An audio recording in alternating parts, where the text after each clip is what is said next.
বঞ্চনার অভিযোগকে হাতিয়ার করছে, 100 দিনের টাকা কেন কেন্দ্র দিচ্ছে না সেই অভিযোগকে হাতিয়ার করছে। আর আজকে শীতলকুচিতে বিজেপি বিধায়ক গেলেন প্রচারে, বিক্ষোভের মুখে পড়লেন। 100 দিনের বকেয়া টাকা কেন দিচ্ছে না কেন্দ্র, এই প্রশ্ন তুললেন ওখানকার মানুষ।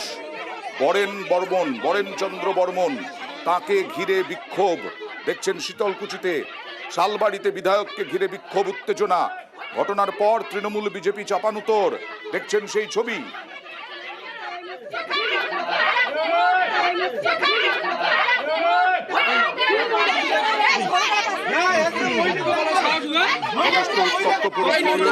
সেই কারণে কেন্দ্রীয় বাহিনী থামানোর চেষ্টা করে মহিলাদের এই বিক্ষোভকে।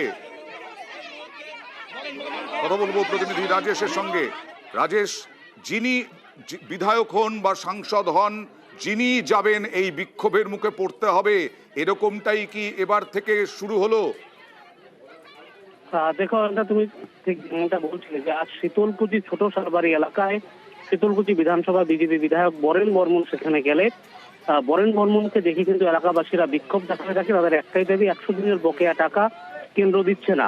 এই অভিযোগই কিন্তু তারা বরেন বর্মনকে দীর্ঘক্ষণ বিক্ষোভ দেখান এবং সেই কেন দিচ্ছে না টাকা সেই দাবি জানান তারা। এবং পরবর্তীতে বরেন বর্মনের যে কেন্দ্রীয় বাহিনী নিরাপত্তারা তারা নিরাপত্তারক্ষীকে সরানোর চেষ্টা করেন। দীর্ঘক্ষণ ধরে বিক্ষোভ চলে, পুলিশ গিয়ে পরিস্থিতি নিয়ন্ত্রণে আনে। শীতলকুচির বিধায়ক বরেন বর্মনের যেটা অভিযোগ, কেন্দ্র সরকার 100 দিনের কাজের টাকা দিচ্ছে না, রাজ্য তার হিসেব দিচ্ছে না বলেই কেন্দ্র সরকার সেই টাকা দিচ্ছে না। হিসেব দিলেই সেই টাকা কেন্দ্র দিয়ে দেবে। তবে আজ তৃণমূল কংগ্রেস আশ্রিত দুষ্কৃতীরা কিন্তু পরিকল্পনা মাফিক তাকে বিক্ষোভ দেখিয়েছে। তিনি কোনো প্রচারে যাননি, তিনি তার এক আত্মীয়র বাড়িতে গিয়েছিলেন ব্যক্তিগত কাজে। আর বরেনচন্দ্র বর্মন এই অভিযোগটাই করছেন, দেখুন। বলে 100 দিনের কাজের টাকা, আমি বলেছি তোমরা হিসাব দাও, আমাদের কেন্দ্রীয় সরকার টাকা দিয়ে দিল। ভদ্রভাবে তারা কথা বলতে জানে না, একেবারে অশালীল ভাষায় কথাবার্তা, গালিগালাজ।